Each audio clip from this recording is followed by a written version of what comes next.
आज हम बात करेंगे इंटर कन्वर्जन ऑफ एनर्जी, यानी एनर्जी किस तरह से एक हालत से दूसरी हालत में तब्दील होती है। लेकिन हम बात करेंगे एनर्जी जो है पूरे सिस्टम की क्या रहती है, कंजर्व रहती है। अब एनर्जी बेसिकली क्या है, किसी भी बॉडी की जो एबिलिटी है, जो इसके अंदर काबिलियत होती है काम करने की, वो हमारे पास कहलाती है एनर्जी। ठीक है, अब इंटर कन्वर्जन से क्या मुराद हुआ, फर्स्ट करें हम एक एग्जांपल लेते हैं।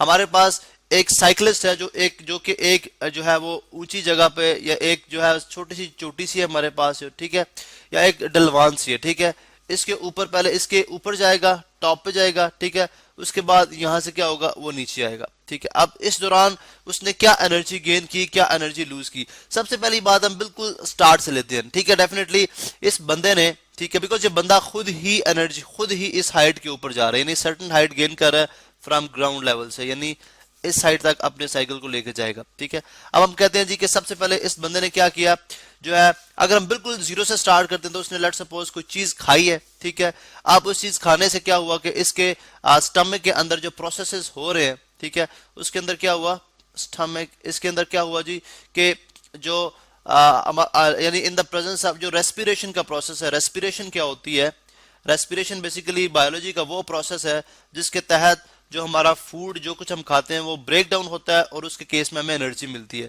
तो मतलब जो कुछ इसने खाया था ग्लूकोज, ग्लूकोज खाने से जो है, ग्लूकोज जो था वो in the presence of sunlight, उसके सनलाइट की मौजूदगी में और ऑक्सीजन की मौजूदगी में बर्न हुआ और हमें क्या मिली, एनर्जी मिली। अब ये जो एनर्जी हमें मिल रही है, this is called chemical energy. ठीक है, ये क्या है, केमिकल एनर्जी। चूंकि केमिकल्स की ब्रेक डाउन से हमें जो है एनर्जी मिल रही है, तो इसका मतलब है ये हमारे पास केमिकल एनर्जी थी। ठीक है, केमिकल एनर्जी। अब ये केमिकल एनर्जी, केमिकल एनर्जी, अब सॉरी यहाँ पे मैं दिस इज केमिकल, स्पेलिंग थोड़े चेक कर लेते हैं, केमिकल एनर्जी। ठीक है, अब ये केमिकल एनर्जी जो है ये इस बंदे के अंदर मौजूद है, जो किसको अलाउ करिए कि इसके साथ वो कुछ काम करे। अब इसने क्या काम किया, इसने साइकिल को पैडल किया और साइकिल को पैडल करके ये इस हाइट तक ले गया। मीन कि जब ये साइकिल को पैडल कर रहा है तो इसके अंदर मोशन आ रहा है। अब मोशन यहां तक, तो फॉर एग्जांपल ये जब यहां पे था तो मोशन इसका मैक्सिमम वेलोसिटी जो थी, बिकॉज काइनेटिक एनर्जी आप जानते हैं कि ऐसी एनर्जी जो कि बॉडी को ड्यूरिंग मोशन अचीव होती है, जिसका फॉर्मूला होता है हाफ एम वी स्क्वायर। ठीक है, अब मैथ तो इसका फिक्स्ड है साइकिल का प्लस इस बॉडी का, लेकिन वेलोसिटी चेंज हो रही है। वेलोसिटी यहां तक तो जो है मैक्सिमम थी, जैसे इसने यहां से ऊपर मूव करना शुरू किया तो वेलोसिटी इसकी कम होनी शुरू होगी। उसकी रीजन क्या है कि इसको ज्यादा जोर लगाना पड़ा है, इसको क्या करना पड़ा है, ज्यादा इस आई मीन वेलोसिटी जब कम हो रही है, वेलोसिटी कम इसलिए हो रही है कि ये अब ग्रेविटी जो है, ग्रेविटेशनल एक्सेलरेशन इसको नीचे खींच रहे हैं, जबकि उसके मुखालिफ सिमत में जो है वो ऊपर जा रहा है।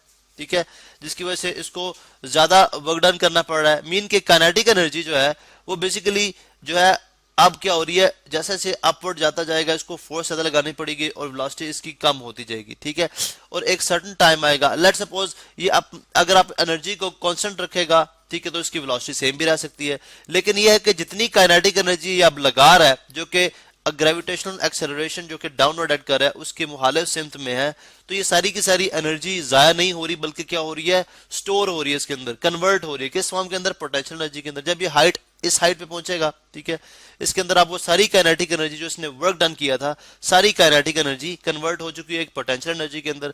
अब अगर जब यहां से, बिकॉज अब जब यहां से पेडल नहीं भी करेगा, थोड़ा सा यहां से आगे आएगा, पेडल नहीं भी करेगा तो खुद ब खुद नीचे आ जाएगा। उसकी रीजन क्या है, बिकॉज ये खुद कैसे नीचे आ रहा है, बिकॉज इसने वो जो वर्क डन किया था, वो जो kinetic energy, I mean kinetic energy की सूरत में इसने जो इस बॉडी के अंदर पोटेंशियल एनर्जी स्टोर कर दी। ठीक है, काइनेटिक एनर्जी हुई, काइनेटिक एनर्जी कन्वर्ट होती जा रही है पोटेंशियल एनर्जी के अंदर। अब वो पोटेंशियल एनर्जी एनफ है इस बॉडी के लिए कि इसको खुद ब खुद नीचे ले आए। ठीक है, इसको खुद ब खुद नीचे ले आए, तो बॉडी यहां से क्या हो जाएगी, खुद ब खुद नीचे आना शुरू हो जाएगी। अब आप देखेंगे कि यहां तक जब पहुंचेगा तो क्योंकि जैसे जैसे से नीचे आता जाएगा, इसकी वेलोसिटी क्या होती जाएगी, इंक्रीज होती जाएगी, बिकॉज वो कांस्टेंट एक्सेलरेशन के साथ जमीन इसको अपनी तरफ खींच रही है डाउनवर्ड, तो इसकी वेलोसिटी में इंक्रीज होता जाएगा। जब ये यहां पे पहुंचेगा तो इसकी काइनेटिक एनर्जी क्या हो जाएगी, मैक्सिमम, उसके बाद आप देखेंगे साइकिल फिर भी थोड़ी देर के बाद मूव करेगा। अब ये क्यों मूव कर रहा है? बिकॉज ये इसलिए मूव कर रहा है कि इसने वो जो पोटेंशियल एनर्जी थी अब वो सारी की सारी कन्वर्ट होगी काइनेटिक एनर्जी में, इसकी वेलोसिटी को इंक्रीज करने में खर्च होगी। इसलिए जब यहाँ पे पहुंचा इसकी वेलोसिटी बहुत ज्यादा थी। अब यहाँ से इसको खींचने वाली यानी डाउनवर्ड फोर्स कोई नहीं है, क्योंकि जमीन का जो नॉर्मल रिएक्शन है, ठीक है, अपवर्ड, वो ग्रेविटेशनल एक्सेलरेशन को इस ग्राउंड पे बैलेंस कर देगा, इसलिए ये साइकिल जो है वो मूव करेगा।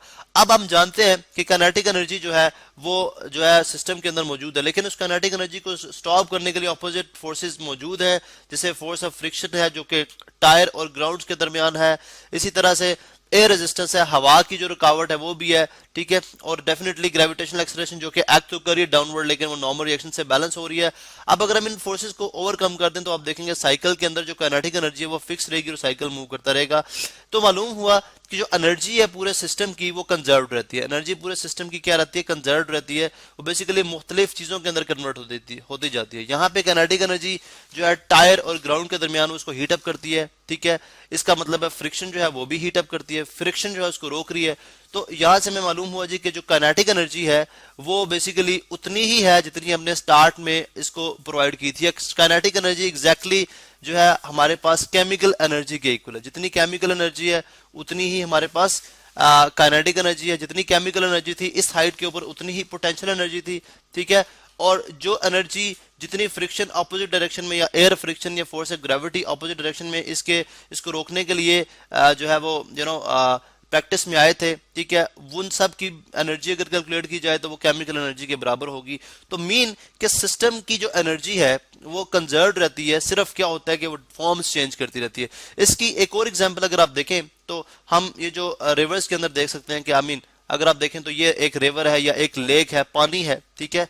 अब इस पानी को क्या होगा कि जब इसके ऊपर हीट आती है तो हीट रेज को अब्सॉर्ब करता है, ठीक है, सन से जो हीट आ रही है उसको अब्सॉर्ब करेगा उन रेज को। अब अब्सॉर्ब करने से क्या होगा, ये हीट अप हो जाएगा। हीट अप होने से इसकी जो काइनेटिक एनर्जी ऑफ मॉलिक्यूल्स है, हीट एनर्जी आई, हीट एनर्जी से इसकी काइनेटिक एनर्जी इंक्रीज होगी, यानी मॉलिक्यूल्स ने ज्यादा तेजी से मूव करना शुरू कर दिया।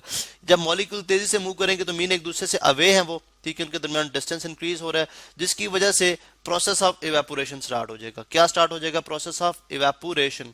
इवेपोरेशन क्या होती है कि जो पानी जो है, ठीक है, अपने अपनी फील्ड को, अपने सरफेस को छोड़ के अपवर्ड मूव करना शुरू कर देगा, ठीक है, अपवर्ड मूव करना शुरू कर देगा। उसकी रीजन क्या है कि जब हीट एनर्जी इंक्रीज होती है तो मॉलिक्यूल्स एक दूसरे से अपार्ट होते हैं, इसलिए वो अपवर्ड मूव करना शुरू करते हैं। अब इवेपोरेशन जब होगी तो वो वाटर वेपर जब एक सर्टेन लेवल पे पहुंचेंगे, जब वो कूल डाउन होंगे तो वो एक रेन की फॉर्म में दोबारा से वापस आना शुरू हो जाएंगे। अब दोबारा से वापस आ रहे हैं तो देखें कि सिस्टम जो है मीन जितना वाटर यहाँ पे था, जितना वाटर यहाँ पे था, ठीक है, ये जितनी एनर्जी इसको सन से मिली थी इस प्रोसेस ऑफ इवेपोरेशन को तेज करने के लिए, प्रोसेस को तेज करने के लिए वो एनर्जी जो है ऊपर जब इस ड्रॉप्स को यहाँ पे ले गए तो वो सारी in the form of potential energy में कन्वर्ट हो चुकी हुई थी, ठीक है। और वही एनर्जी थी जिसकी वजह से पानी, रेन जो है खुद ब खुद नीचे आ गई। रेन को कोई प्रेस नहीं करता है, रेन ड्रॉपलेट्स को ऊपर से प्रेस नहीं कर रहा कि वो नीचे आए, वो खुद ब खुद, यानी at the cost of potential energy. कौन सी पोटेंशियल एनर्जी? जो इस हाइट की वजह से इन्होंने गेन की है, ठीक है, इस हाइट की वजह से उन्होंने गेन की है। और वो हाइट वो कैसे गेन की थी? Through the process of evaporation. Evaporation ने कहां से एनर्जी ली? ठीक है, इवेपोरेशन ने सन से एनर्जी ली, जिस सन से हीट एनर्जी ली, वो हीट एनर्जी कन्वर्ट होगी पोटेंशियल एनर्जी में। अब वो पोटेंशियल एनर्जी दोबारा जब वो ड्रॉपलेट्स नीचे आ रहे होते हैं तो काइनेटिक एनर्जी की सूरत में हमारे वाटर तक जो है वो पहुंच रही होती है, जो कि आती है तो डेफिनेटली जब ऊपर से हिट करती है तो हमारा ये पूरा प्रोसेस इस तरह से मूव करते। तो जनरली हमने देखा जी एनर्जी जो है वो सिस्टम की कंजर्व रहती है, अपनी फॉर्म्स चेंज कर रही होती है, अपनी फॉर्म चेंज कर रही होती है। इसकी एक बड़ी क्विक सी एग्जांपल हम देखेंगे। अगर आप एक डैम में चले जाएं जो कि वाटर से रन होता है, यानी जहां पे बिजली बनती है, तो आप देखते हैं कि फॉर एग्जांपल अगर ये हमारे पास एक डैम है, ठीक है, जो इतनी हाइट के ऊपर है, ठीक है, तो हम यहाँ पे क्या करेंगे, बिल्कुल बेस के ऊपर, क्योंकि यहाँ पे वाटर का प्रेशर बहुत ज्यादा होता है। अब यहाँ पे हम जो है वो एक ओपनिंग क्रिएट करेंगे। अब वाटर क्या करेगा, इनके साथ जो टर्बाइन, अब वाटर एनर्जी है, वाटर भी एक एनर्जी है, वाटर क्या है, एक एनर्जी। अब वाटर के बिल्कुल जहां पे ओपनिंग आप क्रिएट करते हैं, जहां से बहुत प्रेशर के साथ पानी आता है, वहां पे अपने टर्बाइंस अटैच किए होते हैं, पंखे से होते हैं, जिनके साथ बहुत बड़े बड़े बार मैग्नेट्स लगे होते हैं, ठीक है। अब ये बार मैग्नेट्स क्या करते हैं, इनके दरमियान वायर्स होती हैं। अब हमने क्या किया, देखें हमने क्या किया, जब वाटर को यहां से रिलीज किया, वाटर ने टर्बाइंस को मूव कराया, तो मीन वाटर एनर्जी कन्वर्ट हो रही है मैकेनिकल एनर्जी में, बिकॉज काम करा रहे हैं आप उससे, ठीक है, मैकेनिकल एनर्जी में उतनी जितनी वाटर एनर्जी थी मैकेनिकल में कन्वर्ट होगी। मैकेनिकल से आपने बिजली पैदा कर ली तो क्या हुआ, इलेक्ट्रिकल में कन्वर्ट होगी।